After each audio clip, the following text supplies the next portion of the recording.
in that case, I think we can go into the next item, which is discussion of guardrails. And we have our consulting engineer here to, yes, go ahead. So Dave Conway, Edge Engineering, thanks for having us with Faisal Husseini. Faisal put together, from my office, he runs our transportation department. Faisal just put together a quick little, I guess there's been discussions in town about guardrails, types, location, those types of issues. And so Faisal just put together a little 8-page PowerPoint just to kind of quickly go over costs.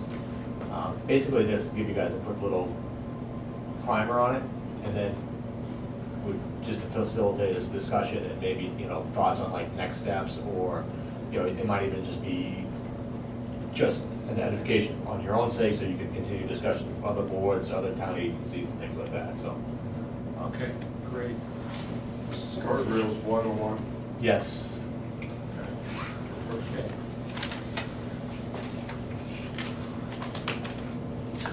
Yeah, hard copies you guys want.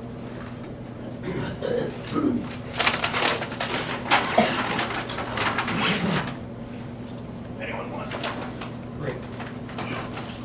There are copies here for people if they want to take a look. And you're projecting over there? Yeah, it should just pop up in a second. Looks like it's on. You might want to. It's on. Okay. See it?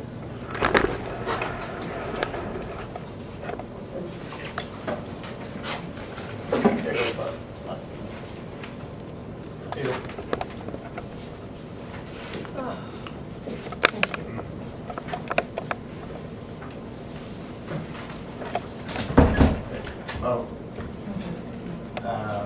Mr. Chairman, member of the board, I want to thank you very much for giving us the opportunity to present our technical understanding of installation of different guardrails in various setups. We are here really not to validate or to kind of critique any kind of installation that has happened within the town. Our goal is to just to show you our understanding and our approach when we install the guardrail in various setup, as I said. So this is the agenda. It looks like a long agenda, but technically we'll go through it very quickly. And it's various slides that I'm going to go through. And some of them will touch on the practical aspect of the installation of guardrails. Some other is more academic stuff. So this is a type of guardrails that it's a steel beam kind of guardrail. It has the posts are steel, which is and then the rail itself, and then the attachment to it.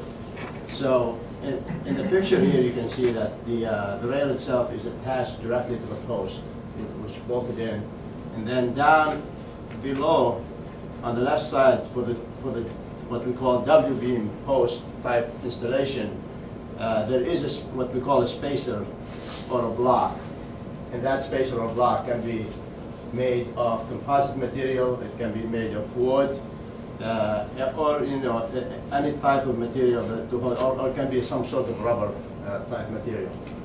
On the right hand side, there is a larger kind of guardrail, what we call fry beam. It has a 3 set of curvature on the beam itself, and similarly the installation is it can be in various type of material.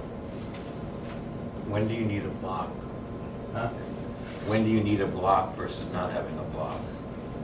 I think the So, block has to do with where you want to set the post relative to the rail itself, and in many occasions, like you can do without it, and if you are limited in space and you don't have that width, and otherwise just install the block, because it can take some of the impacts if the vehicle hit it, for example. Under what conditions would you need a wider rail? When I say the wider, it means if you have the right of way, if you have the space. If I do have a lot of right of way behind the travel way, I can put the blocks in there. No, but I'm talking about the Oh, the higher, three, the the tri-beam. ripple as Oh, opposed the to. tri-beam is mostly on major highways, like high-speed highways, like on the Mass Pike or I-93 and those kind of installations. This is another type of railing, is called cable.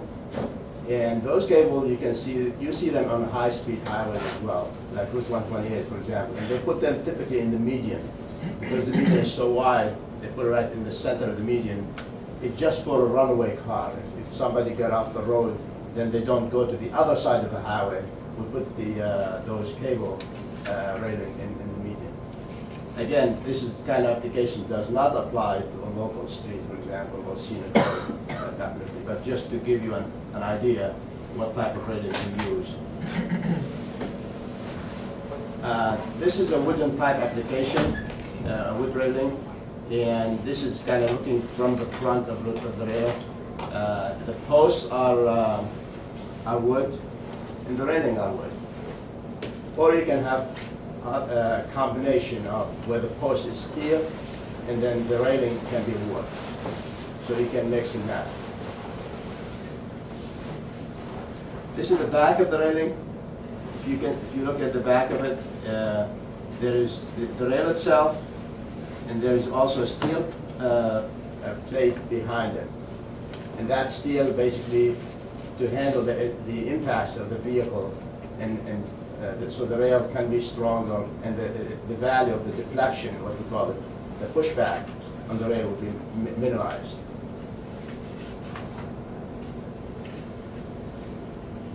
This is a typical installation for a rail. Sometimes we use the rail for protection of utilities.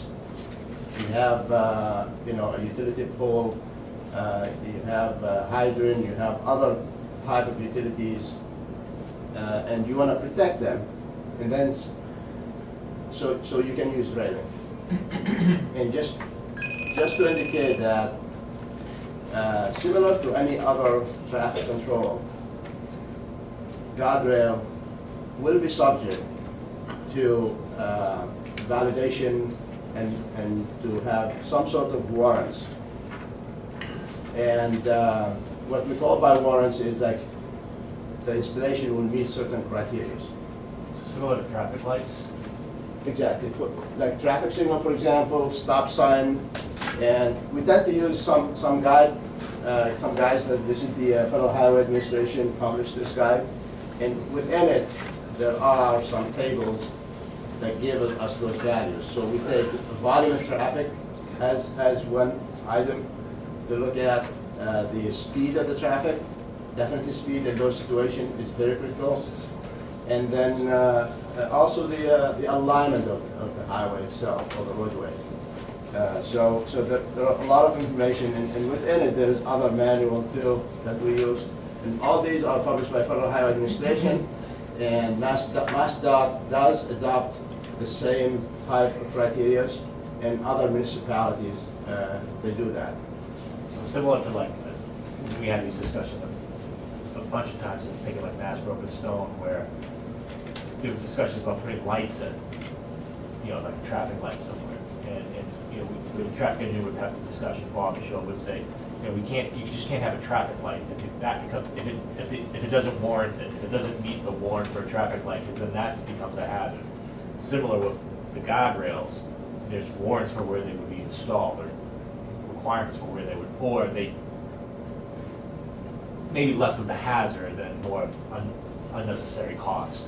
So that brings us to this really, what's the difference between what we would like to see happen and what's kind of required to happen, kind of thing. So a lot of people come to you and say, okay, definitely we have to have a traffic light at that intersection. And then if you do the number analysis and all that stuff, it turned out to be the traffic light is not working. Again, the municipality can spend the money and go install traffic light, but technically, from an academic point of view, is not going to address the issues that intersection has. And similarly for a guardrail too. It's like, I can give you an example. That one of the warrants for the guardrail is that if you have a side slope on the roadway of 2-to-1 or steeper to a certain depth, then a guardrail is warranted. But if I have a flat area then a guardrail is not required. However, if I have a utility pole there and I want to protect that, then I will install a guardrail, even though the area would be flat. So what we did is we took a sample location, Wellesley Street and South Avenue, and that intersection, I guess, under design right now. And so what we did is we applied a steel guardrail to that setup. Again, looking east, I'm heading toward the intersection from the west, looking east. This does not account for the future widening of that intersection. It just, we took it as existing and when we just put the guardrail, to give you that count. Faisal grabbed the plans off of Ascot. Yeah, actually, I do have a copy of those plans, so I have a sense of where the guardrail is being installed and in this general vicinity of the intersection. And then if we do this kind of wooden guardrail, again, and the wooden application, similar, it's what they call backplate support, the steel plate support, and then it can be wooden. The color of the wood can change. So even if you install it in this kind of coloring layout, it will weather out over time, and then you kind of lose that shyness of the wood. And you could do steel posts with wood. That's what I was gonna ask. We can do steel posts and weathered steel posts, so it can be colored type steel posts. It does not have the galvanized type aluminum color. Is that what wears the first post rather than the rail? Well, Because it's touching the ground? yeah, typically, if nothing hits it, what hits the ground Yeah. will probably rot away first if it's wood. If it's metal, it tends to be like the rail itself, the post usually stay okay because I think weather gets caught in like those crannies of those shapes. So those will kind of rot away. Kind of the advantage of the steel post and the wood rail is, in theory, is like someone wax it. You can replace the rail. The post will probably be okay. And then also I think installation might be a little bit easier with the. Yes, definitely. The wood installation is, some contractors indicate that it's much easier for them than steel installation. Are you talking about the post or the rail? The post itself, and the rail, it's, So even wood posts are easier? I guess so. I think That's they my- just push them in. That's our understanding. And what happened in the lifespan, which is, I think we'll touch on that as well, is that studies have indicated that the lifespan for a wooden rail is similar to the steel, the wooden posts, and is similar to the steel post, which is about 50 years of lifespan. But if you install this and within 20 years, you try to take it out, you have the option to reuse those posts. After 20 years, it's feasible to use the steel post more than using the wood post. See what I mean? So, these are some standard details that sometimes, again, agencies tend to have, which we call standard drawings for the installation of this type of guardrail.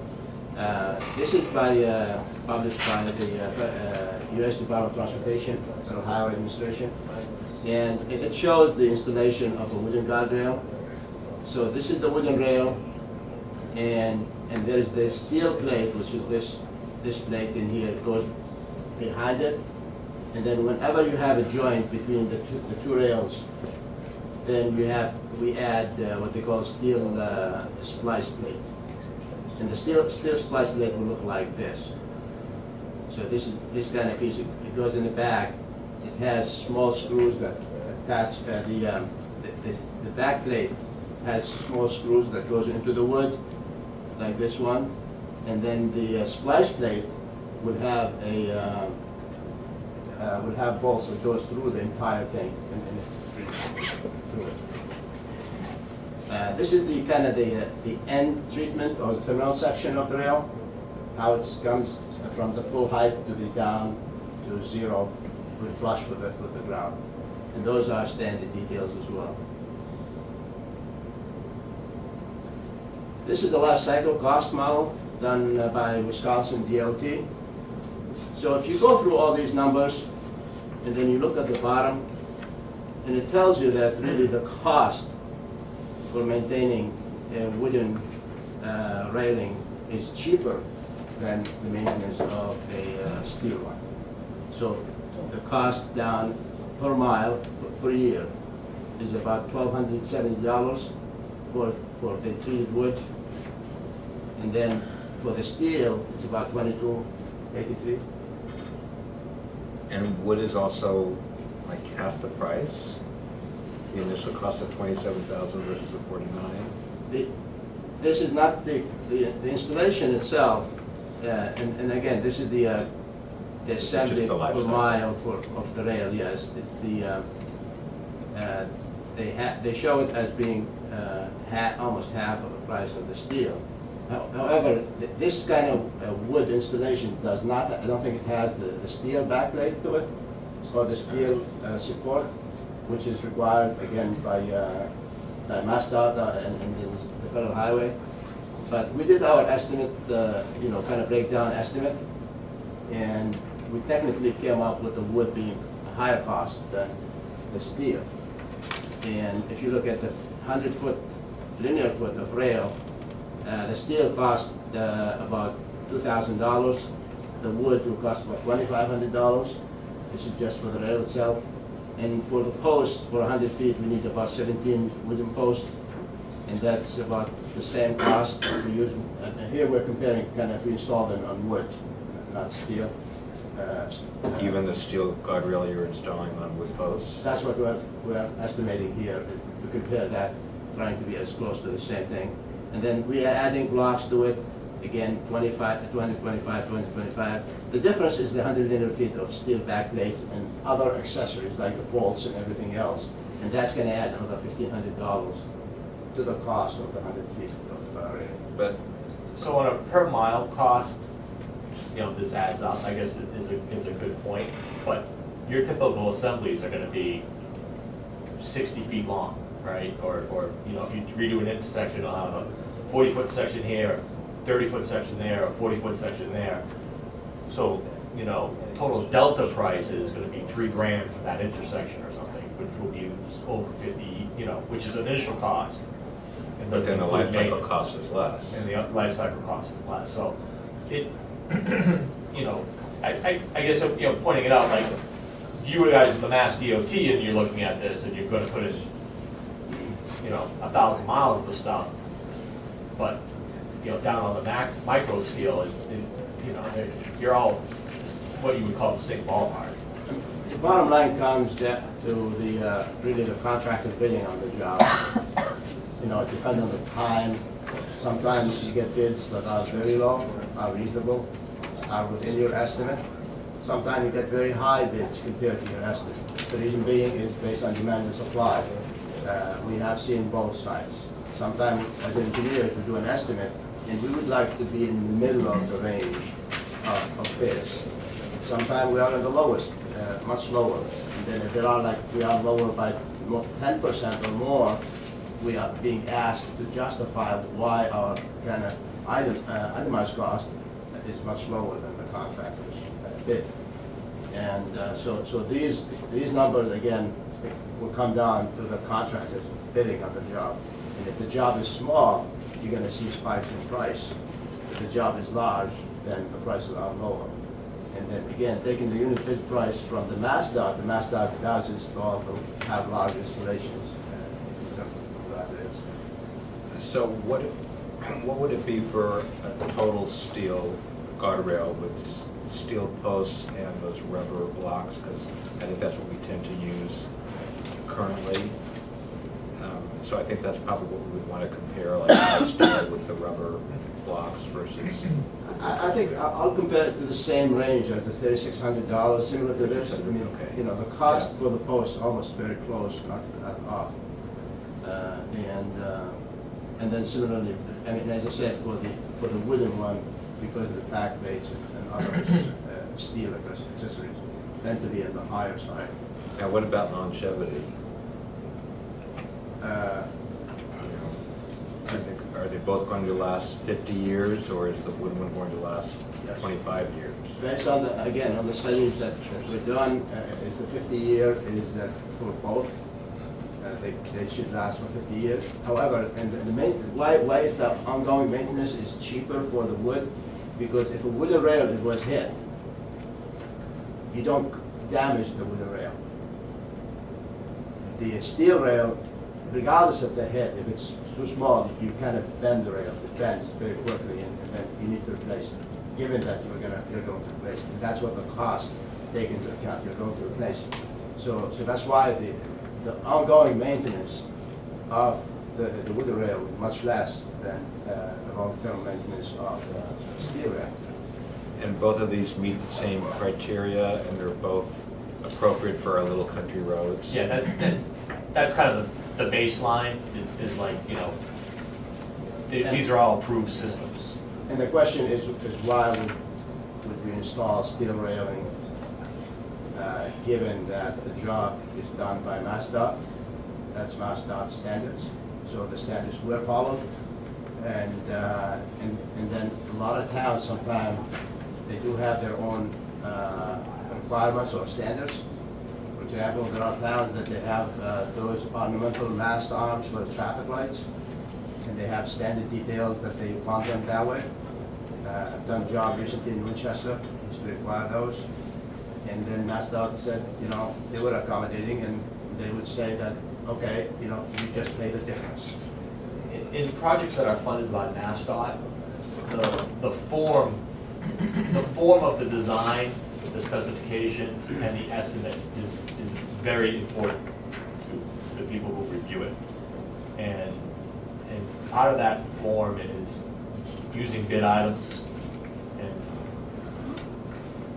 they make it very easy for the designers to pick off a menu of standard bid items and apply them to the design.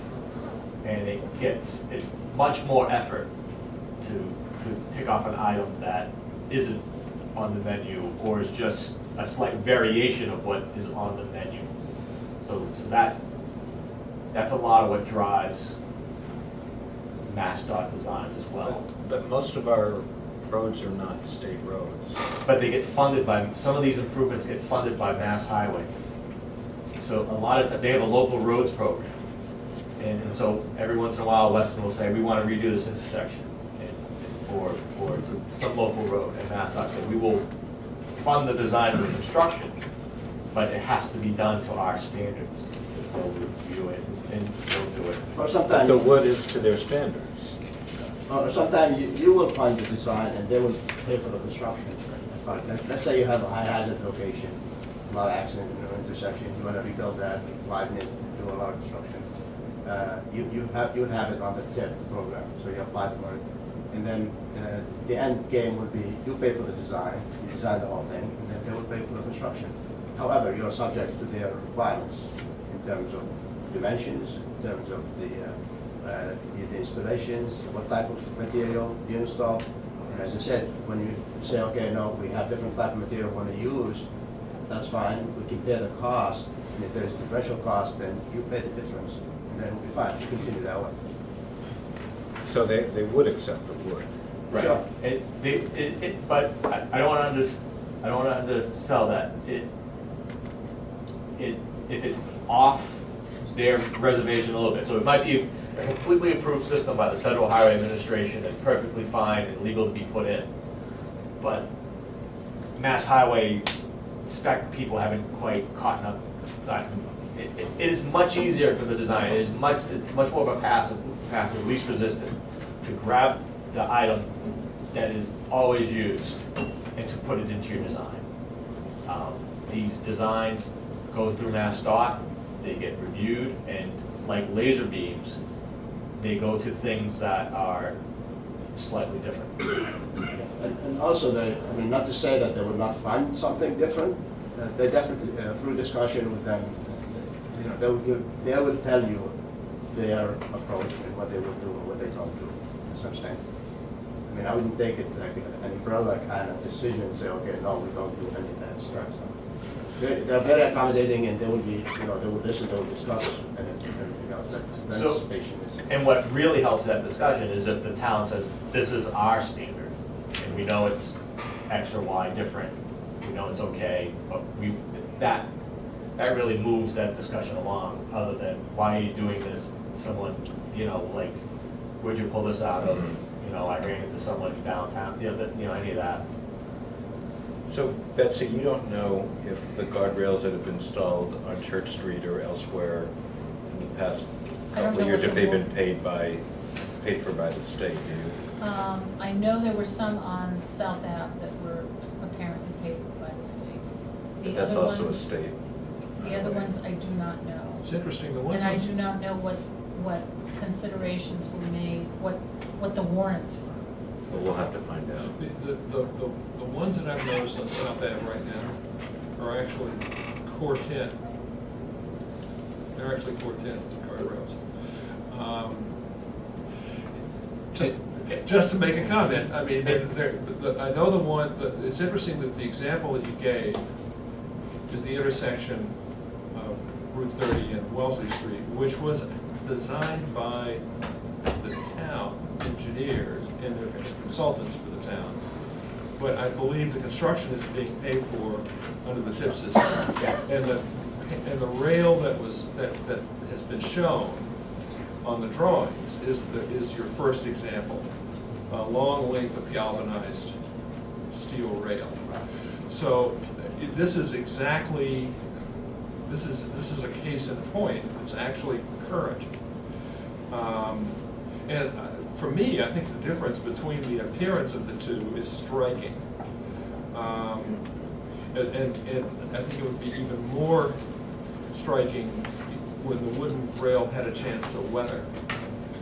Whether the posts are steel or wood, I think is not important. But the issue is what the rail itself looks like. So I think that was a very good example, a very timely example. So, I don't think that go ahead. I was just wondering how core 10 steel. Well, that's what I was gonna ask next. I don't think that the town would go for core 10 steel, and my guess is that a core 10 steel is gonna be at least as much, if not more, than wood, and it doesn't last as long, so maybe you can address that. That's the pre-rusted stuff we were talking about this morning. Right. So it's about this, It was like 10% more. It's 10% more expensive, but then we've seen studies that says it doesn't last as long. Right. And the state doesn't like it, right? Or they don't recommend it. I mean, I think like on a local road application, if like it was someone's town standards, they let you buy it, but they, put the caveat, you're paying the difference, and it would, don't come to us in 15 years when it rots away. But, there was like a big poster from New Hampshire DOT we were looking at today. And If it was treated properly, I mean, it should last. I mean, if the wood is really treated properly, it should last the 50 years we're talking about. When you say treated properly, that's what I'm interested in. What would be necessary in order to maintain the wood, and what would be necessary to maintain the It's the galvanized type- steel? It's the type of wood that they use, the southern pine, red southern pine seems like the favorable one. And I think that was the type that we were looking at. Yeah. And it was suggested as being one of the better options for I mean, the picture screams, but that screams like yellow pine. Yeah, but it'll turn whiter, I imagine, at the time. It turns more gray. Yeah, Right. you saw the photos that I Just sent you weather. of in Lincoln at 9 Acre Corner. It was that exact Yeah, wood it- rail, and it was very gray. It softens over time. Yeah. But in terms of maintenance, I mean, what's required? I mean, they're supposed to I don't know what the inspection is, I think they're supposed to look at it every year. That's, like, even looking at it, inspect is a cost. Yeah. Supposed to go out, I think you have to tighten the bolts, or check the bolts or something like that, and then, but I don't think in 50 years the wood disappears. I mean, everything kind of sometimes properly installed, let's say, and what you really don't need. I mean, you can go there and take a look at it. You will not find anything that out of place unless it really was hit by a large truck or something. And then if we have to make the difference, is that on that kind of road, we're talking about 30 miles an hour speed. So that's what kind of our approach is, like saying, looking at it from two different levels of speeds. If you're looking at 30 miles or less, it's kind of low enough travel speed. And 35 and more is a high travel speed. If it was 35 or more, we would not probably recommend the installation of with a radar, because if it was a high speed, it would snap quicker. And again, even with the steel backing, so the deflection would be much wider. And if you have a larger deflection, then your object, or whatever you're trying to protect, is going to be hit. So it will defeat the purpose from having it in the first place. So basically that brings us into our recommendation, which we were looking at, as I said, is if we have 35 miles an hour or more, and which is, if you're talking about Scenic Road, I don't think you would have higher than 35 miles an hour speeds on that. And those should probably... Design speeds, not what they It's actually... more drive economical at. to use the steel guardrail. And if you have lower than 30 miles an hour, then we recommend the steel backing wood rail. I think, you know, and that become more of a criteria of requirements from the town, that if they want to see that happen, then they can make it part of their standards. And I think also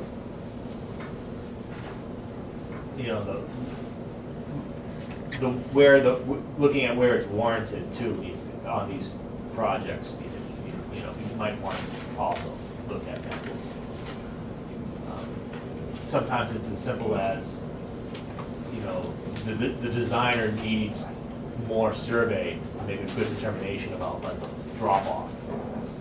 And in the absence of that, they might just put it along guardrail. Because, if there's an accident and the drop, it'll come right to the designer.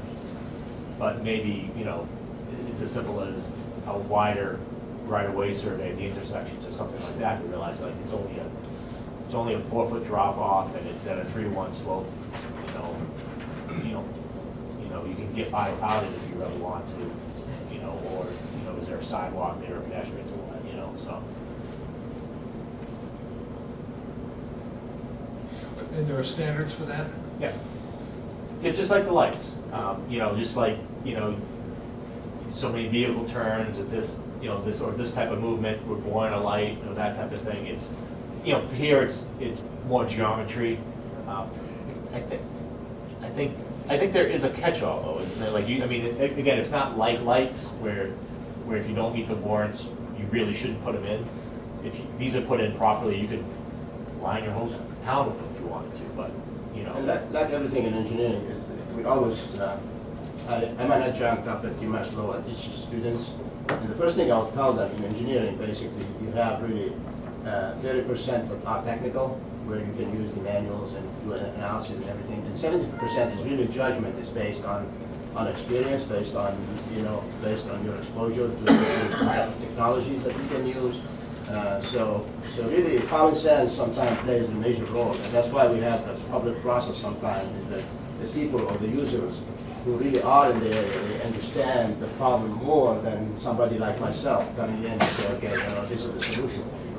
So it's a combination of both, that we take those suggestions and then we look at the technical aspect of the analysis and validate those or warrant them. So, Right, and something tells me that the town engineer says, we need a guardrail in a particular location.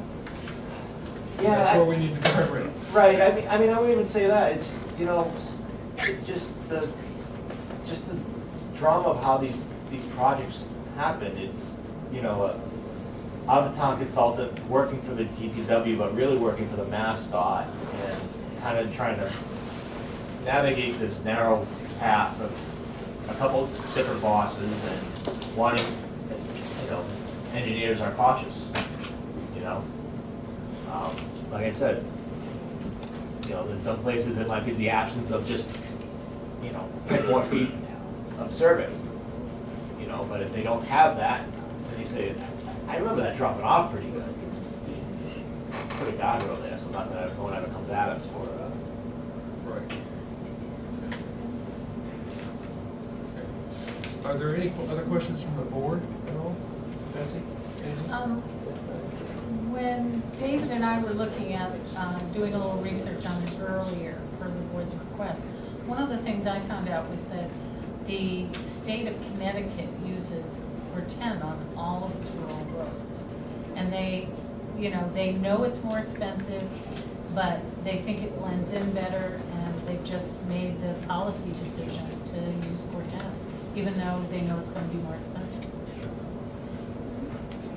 Well, for me, it's kind of moot. I mean, if it's between wood or Corten, I go for wood.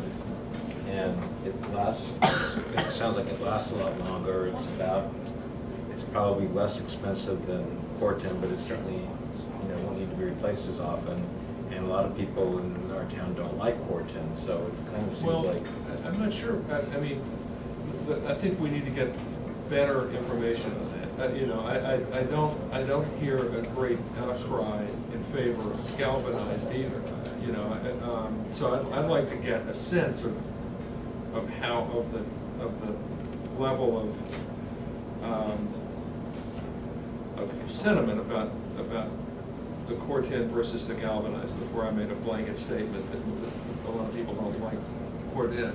But aesthetically, given the choice of the three, which one? Well, yes. Would you The choose? only thing that worries me is the design speed issue.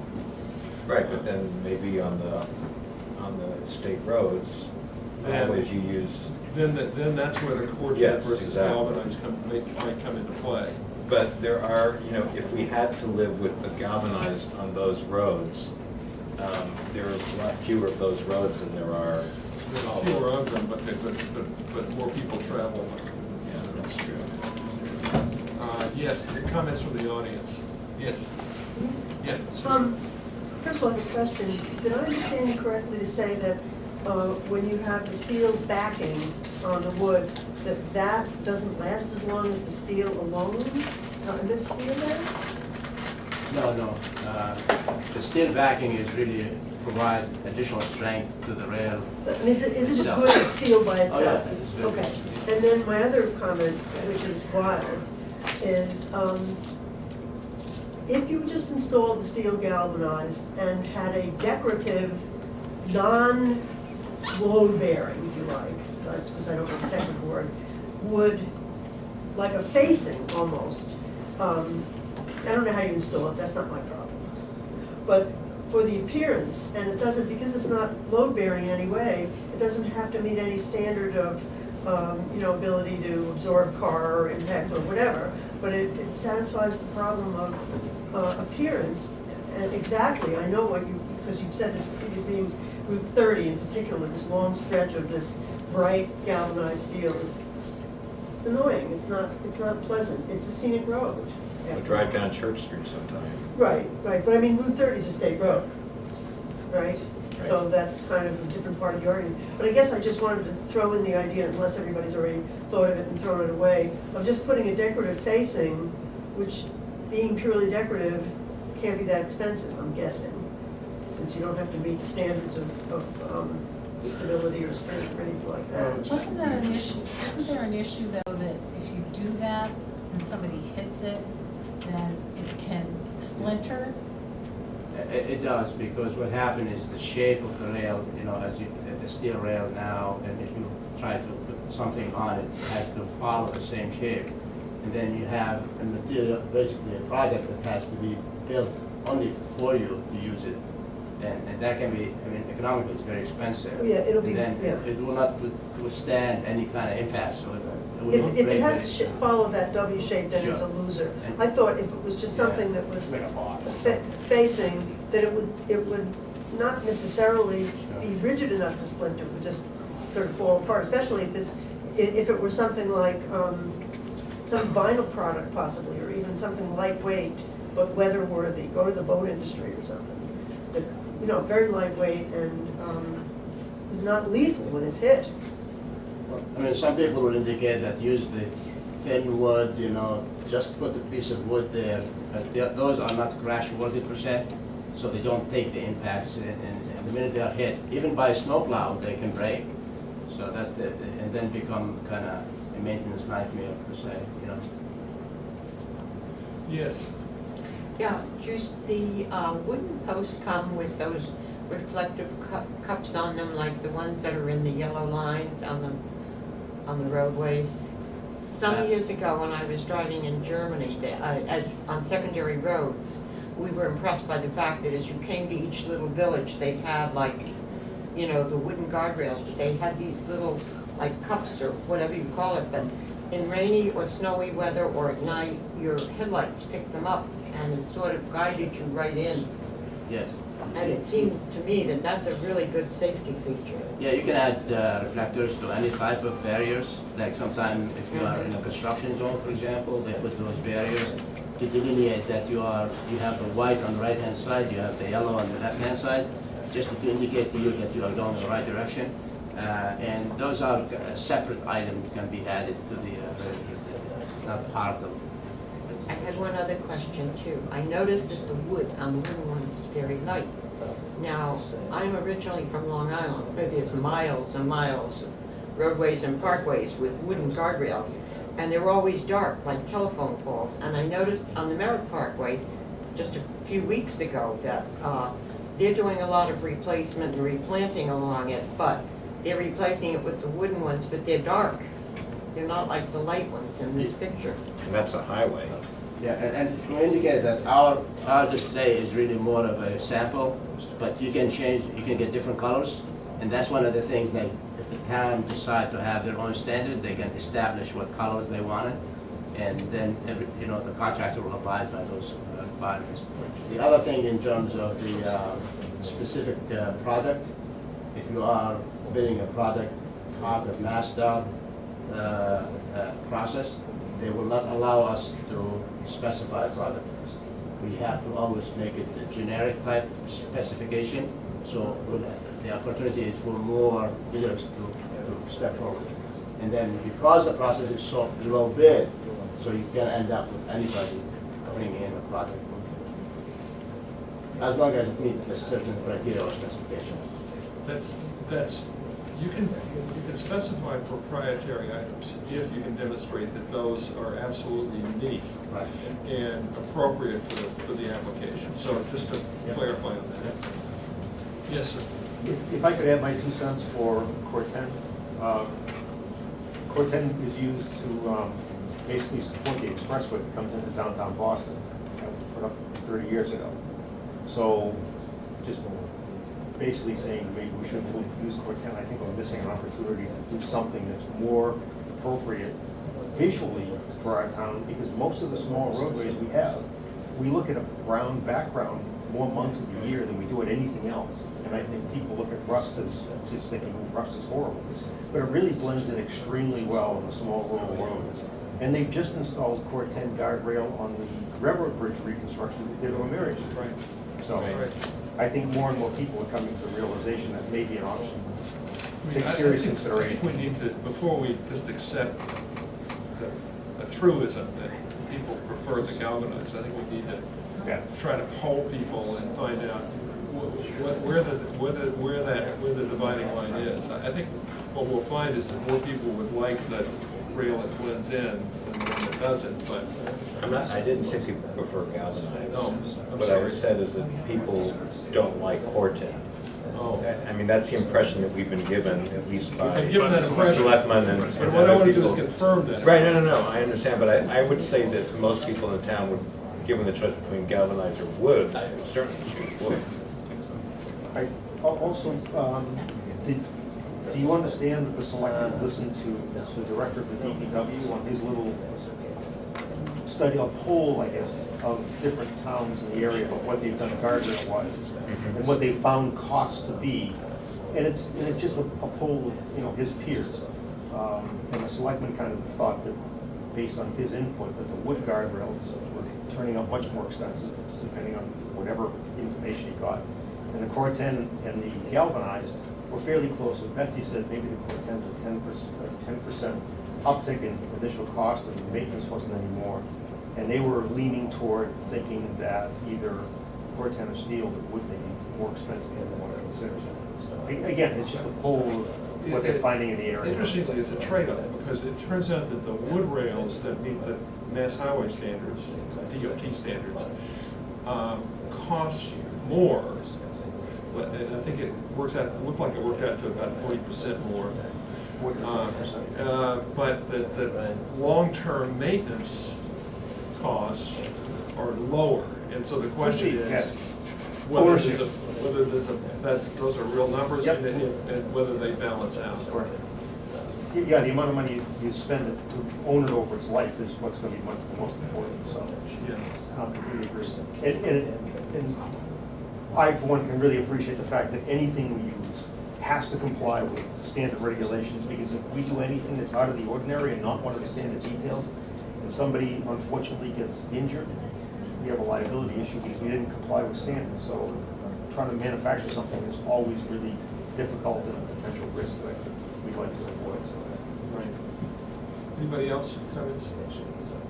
Sue has a couple of questions. Pardon? Sue has a couple. Oh, okay.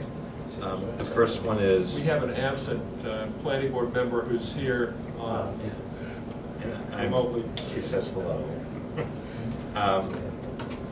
I'm asking the questions for her. So does a taxpayer always pick up repair costs? How about if the driver's insurance, if they were at fault for when they run into guardrails? Does anyone know the answer? I have no idea how the transactions take place. I don't think I've ever heard of the town going after someone to repair a damage like that. Maybe. I think the selectmen touched on it in their discussion, but I don't know that they had complete information. Yeah, I'm not sure there was a real solution to that. And the other question is, did she hear you correctly that it's the replacement costs from hits that drive the maintenance costs? The replacement cost from hits, yes. Right. Okay. Thank you. Good. Anybody else? No. Good. Thank you very much. This has been very informative. Really appreciate it. We'll probably have more questions, so I hope you're available to answer them.